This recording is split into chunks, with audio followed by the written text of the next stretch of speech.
Tonight, we're bringing you a Four in Your Corner exclusive investigation. We've learned at least 5 people living in supportive housing in Lee County have died in just the last 3 years. Investigative reporter Rob Manch live in studio now. He's been looking into this issue for weeks now. And Rob, you found out that there's one nonprofit that owns all the properties where these folks were living, right? Yeah, that's right. The organization is called Community Assisted and Supported Living, or CASL for short. They buy homes in regular neighborhoods to house people struggling with drug addiction or mental illness. But after a series of deaths and other concerning incidents, questions are being asked about how that program is managed. So I took the time to visit several properties myself to learn more. Roger Davis says he's always known the people living next to him in this Cape Coral neighborhood have special needs. We need more case managers. But he says it was about 3 years ago when he became concerned those needs weren't being met. One of them passed away, and it was about 3 days before anybody found him. And I ended up finding him. Davis says the discovery was gruesome. As soon as I hit the garage door, I could tell he was dead because I could smell it. I picked the lock on the door. I go in, not all the way, but I go in, and he was dead. After that day, Davis says he started keeping a closer eye on the people managing the property, and his concerns got worse. Not taking them to the doctors when they're supposed to their appointments. Store, I usually end up having to take them to the store and get everything you needed. I tagged along on one of those grocery store trips. Because Davis is retired, he has the time to help, but he feels like if he wasn't there, these people wouldn't have anyone looking out for them on a regular basis.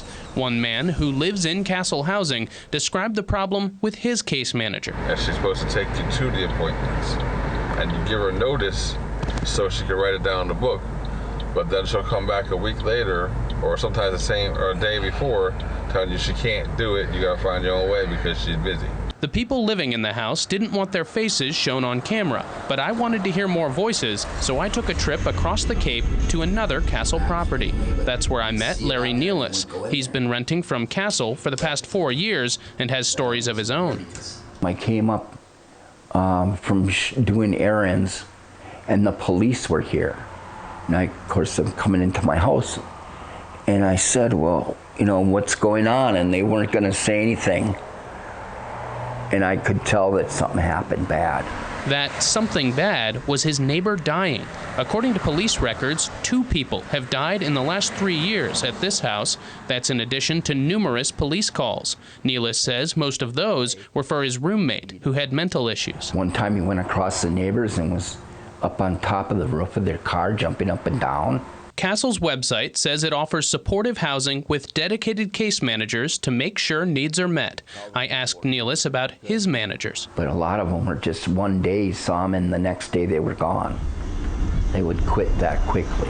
It was time to get some answers. CASL is based in Sarasota, so I took a road trip to their headquarters to learn more. And there are over 20 agencies that we work with in that program. I met with CEO Scott Eller and asked about the program. He says CASL offers low rent to people with disabilities, as low as $200 a month, and anyone can apply to live there. Their disability should not be a factor.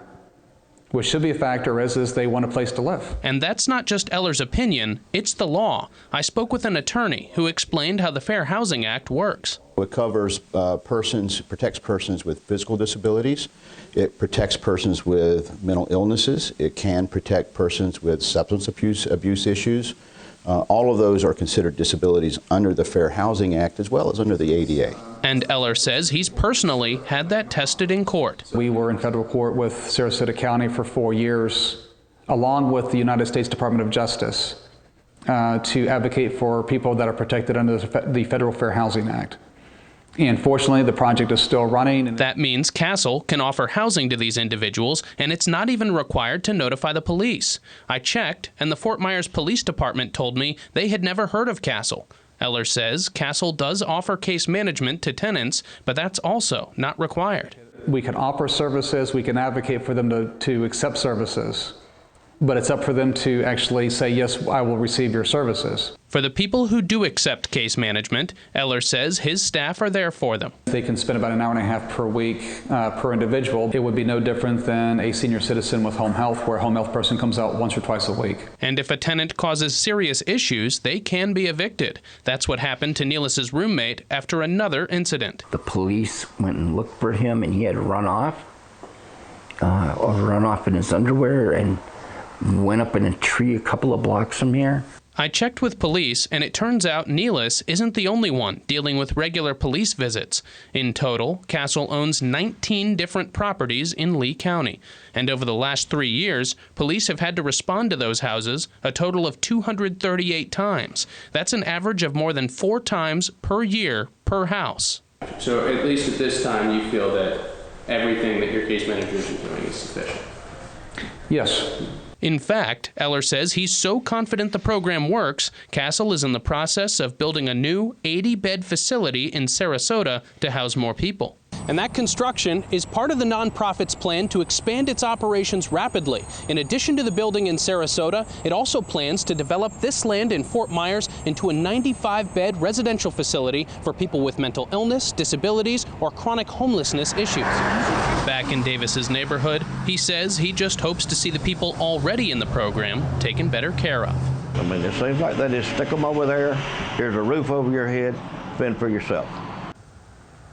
Well, in total, CASL owns more than 100 properties in 6 different counties and manages around 600 people. And of course, the reason this is all important for the public to know about is that CASL does receive tax dollars from many different avenues, but unfortunately, I was not able to track down how much money it actually gets. CASL doesn't contract directly with the state of Florida. Instead, it works with a larger nonprofit called Central Florida Behavioral Health. Now, I asked for a copy of the contract between CASL and Central Florida, but neither organization has so far provided it for me. I also checked IRS filings for CASL and only found one from back in 2017 that showed it had more than $4 million in assets at that time. Wow, a lot to sort out, but Yeah. you cleared up a lot of things that we didn't know that was in our neighborhood. Yeah, and that's the biggest thing with this whole program is that a lot of people don't realize this exists right in neighborhoods right here in Cape Coral, Fort Myers, and Lee County. All right. That's a tricky issue because we could see by one of the gentlemen, you know, we're talking about vulnerable adults in a lot of cases. You're more likely to be a victim if you're struggling with some of these issues than a perpetrator. So we're looking at vulnerability all the way around in this system. Absolutely, and the concerns here are just to make sure all of these people get the support they need in some of this supportive housing all throughout our community. All right, thank you, Rob. Good work on that. Yep.